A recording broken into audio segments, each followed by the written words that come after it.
Hello Pinball makers, my name is Anthony Van Winkle, and today I'm going to walk you through installing the Mission Pinball Framework and Godot Media Controller using MPF 0.80 and the GMC. This guide is for people who are setting up a new computer installation, so I'll be running from a fresh Windows install and going through all of the prerequisites you need, not just to have MPF and GMC running, but a complete developer environment. Okay, so let's get started.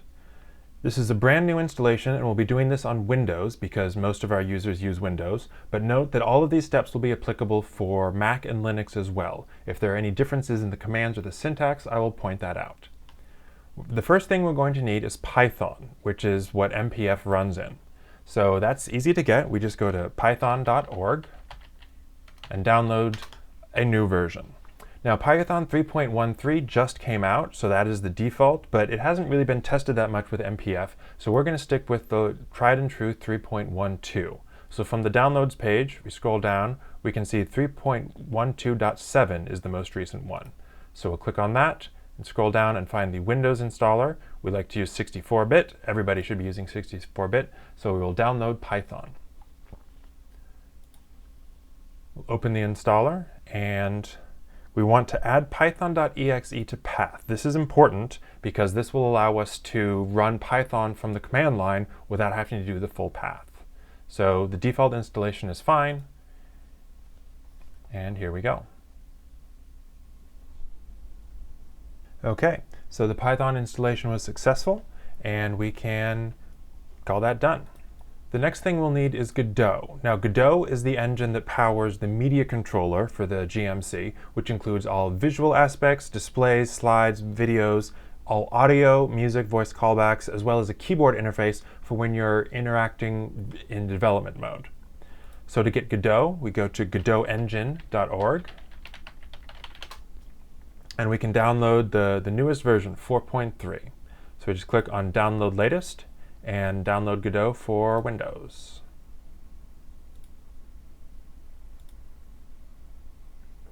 It's a pretty small installation. Now, one thing about Godot is it is a standalone executable, so you don't actually need to install it. You just need to copy the executable somewhere where you're going to be able to find it. So we can just put that right in our home folder, and that's all it takes for Godot. So with Python and Godot, we now have everything we need to run MPF and GMC, but in order to develop it properly, we're going to want to set up a few more things.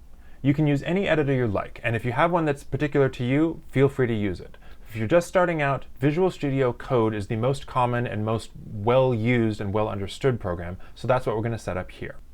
To download VS Code, you go to code.visualstudio.com and download for Windows.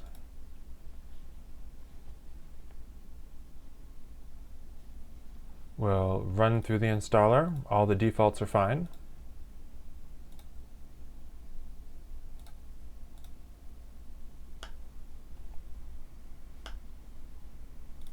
And we can close that and be done.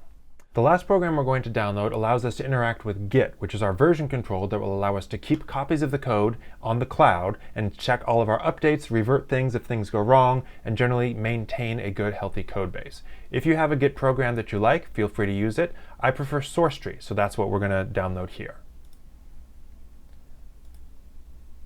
So SourceTree you can get from sourcetreeapp.com.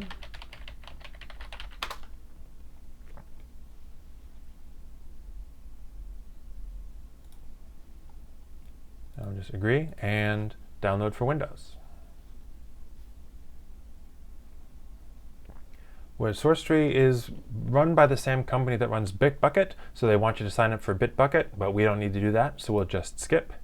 And we'll download and install Git. Don't need Mercurial, advanced options, and line ending, and git ignore.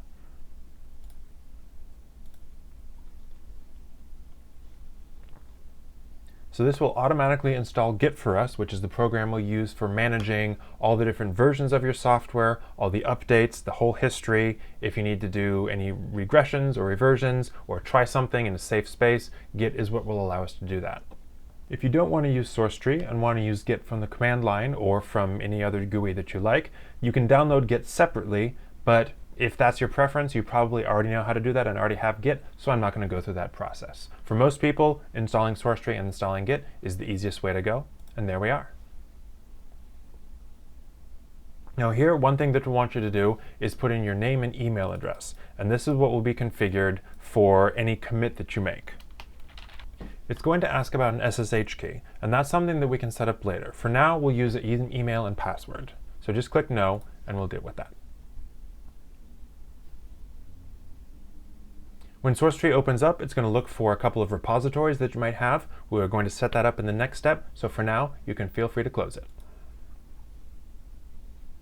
And that's all the installations we need. Up next, we're going to create a repository on GitHub, clone it down to our machine, and start building some MPF stuff.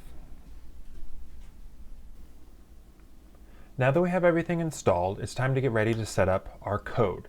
Now what we're going to use here is called GitHub, which is an online repository where you can keep all of your code, but not just the code like in a Google Drive or in a shared folder. This is going to be a code that keeps a complete history of everything you've done. So if you do something wrong and break it, you can easily go back. Or if you need to share it with somebody, like have a question and want to post it to a forum, your code is available to share with people so they can see all the things you're working on, provide feedback, and give you updates. To do this, we're going to set up an account on GitHub, which is github.com.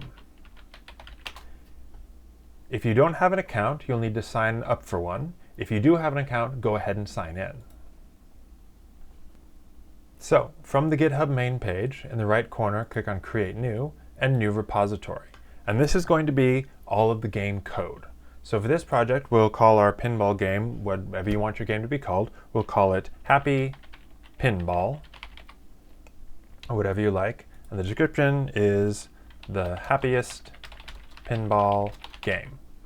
Now you can make it public or private. It's recommended to make it public. That way it's easy for if you have questions, if you want to share your code, if you're collaborating with people, your code is available to look at, provide comments, look and see, and get help with. If you want to, you can make it private and then individually select people to share it with. That's up to you.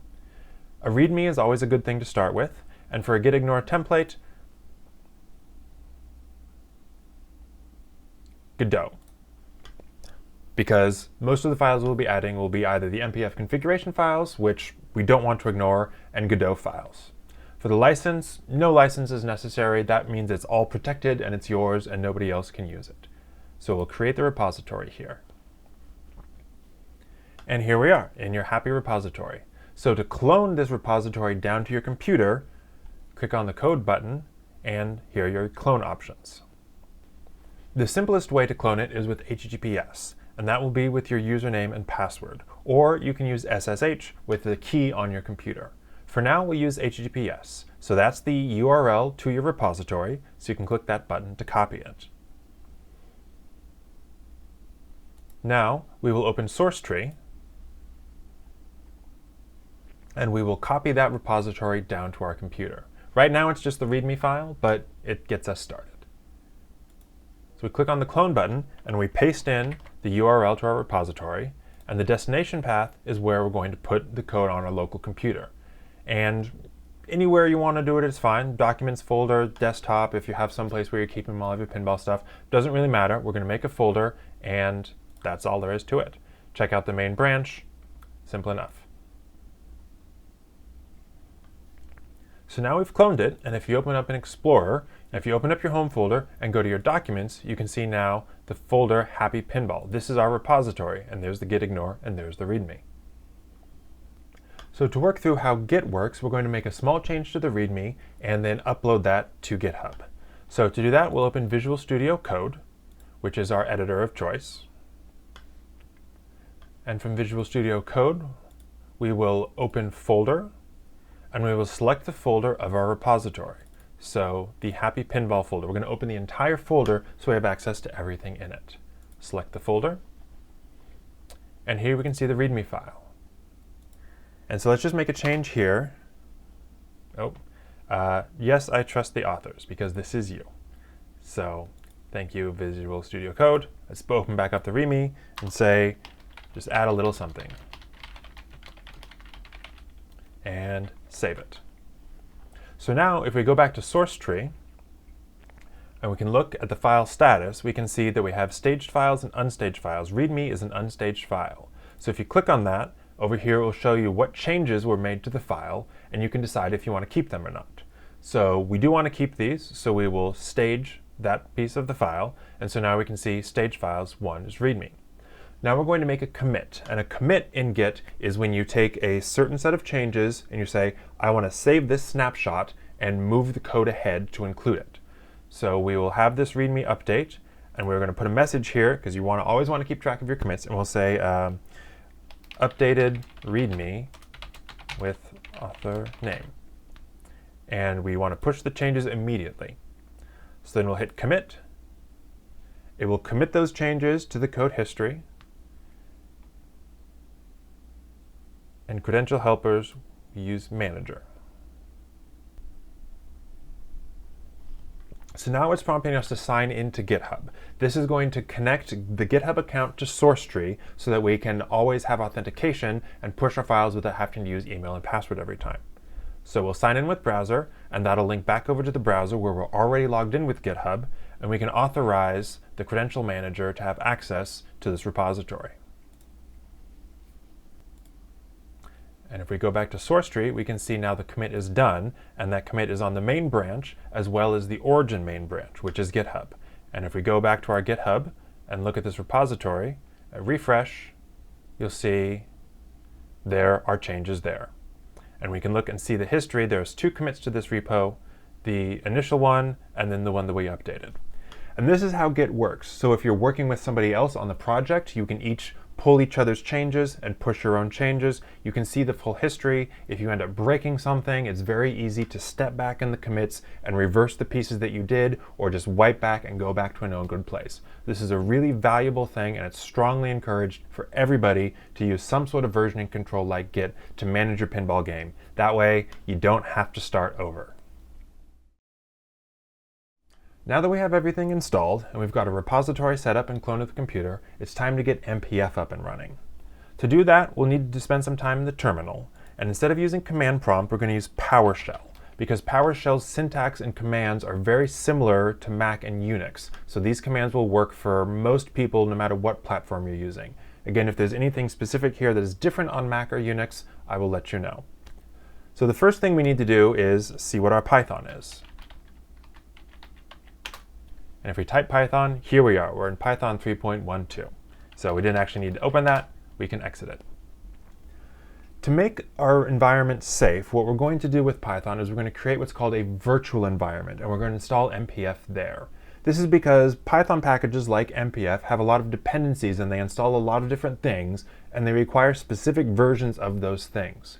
So if you have a bunch of different programs, not just MPF but other things, and they're all trying to install these dependencies, they can break each other.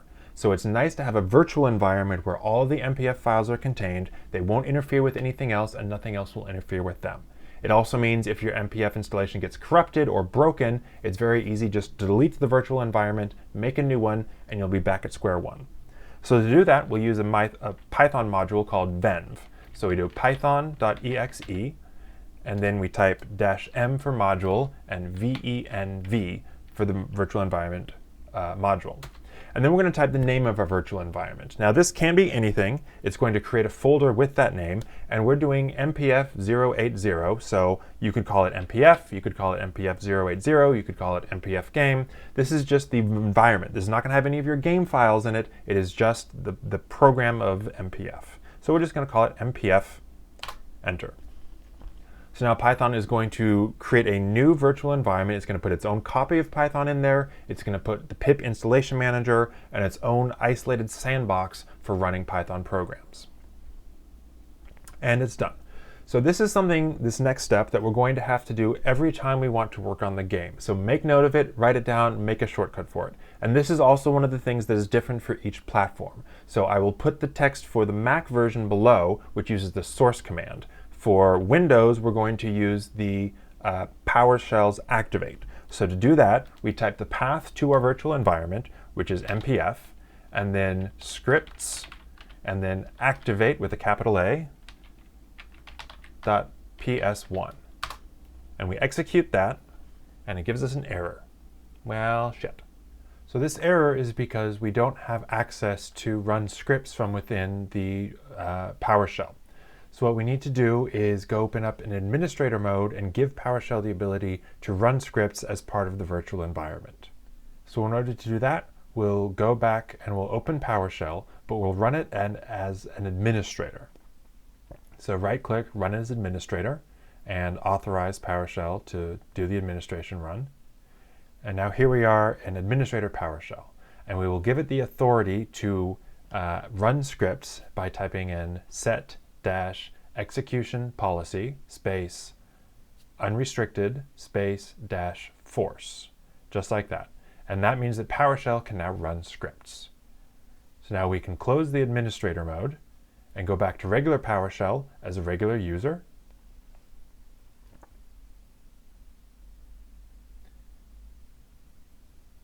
And now we can activate our virtual environment.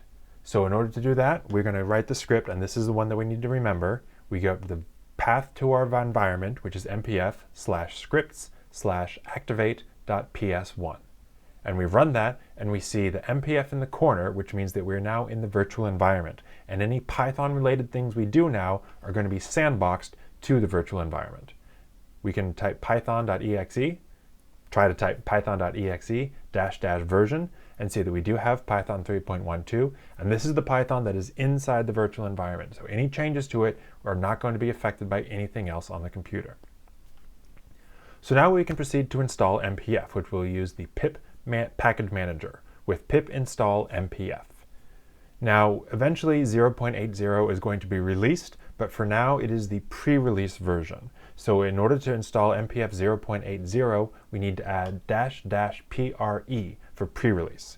Eventually it will become the main release, and that pre will no longer be necessary. I will update the comments in this video when that happens. But for now, pip install MPF --pre. And then pip will kick off the installation by fetching all of the prerequisites, all of the packages that it needs to install MPF, and it will go through the process of installing the prerequisites and then installing MPF. Now the installation is done, we can verify that it worked by typing mpf -- version. And we can see that in this environment, we have an executable called MPF, the Mission Pinball Framework version 0.80, dev 6. Okay, now MPF is installed, it's time to create our project and get it up and running. So we'll go to the folder where we cloned our repository.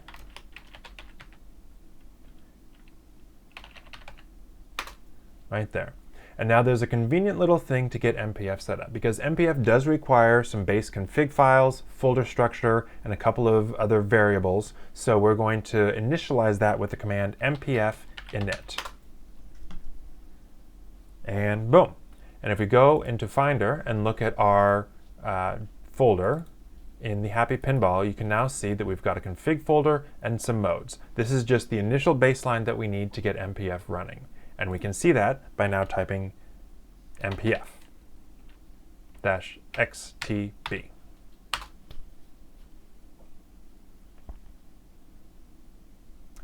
And MPF is running. It's not doing anything because it doesn't have any code to run, but MPF is there, it's running, and it's starting the main loop with the attract mode active. So we can Control-C to exit that, and this is a great place to take a snapshot for our history. So we'll go back to our good friend SourceTree. And here, if we click on the file status, it will show all of the things that are added. We added a config file, an attract mode, and a base mode. This is what the mpf-init did for us. We want them all, so we hit stage all, and our commit message would be init mpf config files. We want to push that automatically, so we hit commit, and off it goes. Might as well always use this from now on, so we don't have to keep doing this.